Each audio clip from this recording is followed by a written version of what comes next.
Chère Lannoise, cher Lannois, j'ai tenu à m'adresser directement à vous car notre pays traverse une crise sanitaire sans précédent. Le gouvernement a mis en place des directives très claires en vue de réduire au minimum les contacts et les déplacements pour éviter la propagation du virus dans la population. Pour cette raison, les services de la ville adaptent leur fonctionnement. L'ensemble des services de la mairie, antennes municipales incluses, sont exceptionnellement fermés au public jusqu'à nouvel ordre.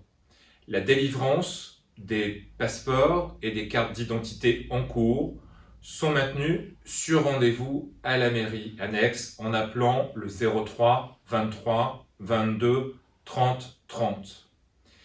Les actes d'état civil ne sont plus délivrés jusqu'à nouvel ordre. Nous vous encourageons à faire les démarches en ligne sur le site www.service-public.fr. Le stationnement des véhicules en zone bleue n'est plus limité dans le temps à compter du 17 mars et jusqu'à nouvel ordre.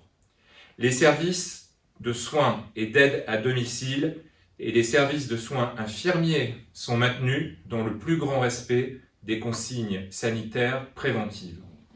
Le Centre communal d'action sociale prend actuellement contact avec toutes les personnes fragiles inscrites sur le registre créé lors du plan canicule, personnes âgées de 65 ans et plus, résidant à leur domicile, les personnes âgées de plus de 60 ans reconnues inaptes au travail résidant à leur domicile et les personnes adultes handicapées. Le fonctionnement des transports urbains reste identique pour le moment. Ils pourront toutefois être adaptés à partir du lundi 23 mars 2020 en fonction de l'évolution de la situation. Je tiens à saluer ici les agents de la collectivité pour leur engagement et leur mobilisation. Encore une fois, les agents des mairies sont en première ligne pour assurer la continuité des services publics prioritaires de notre pays.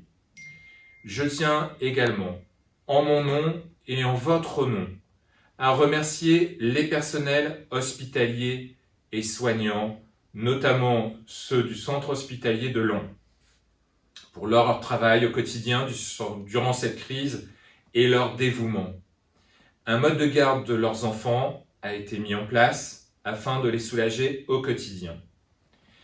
J'ai également une pensée pour l'ensemble des acteurs économiques, les entreprises, nos commerçants, nos artisans.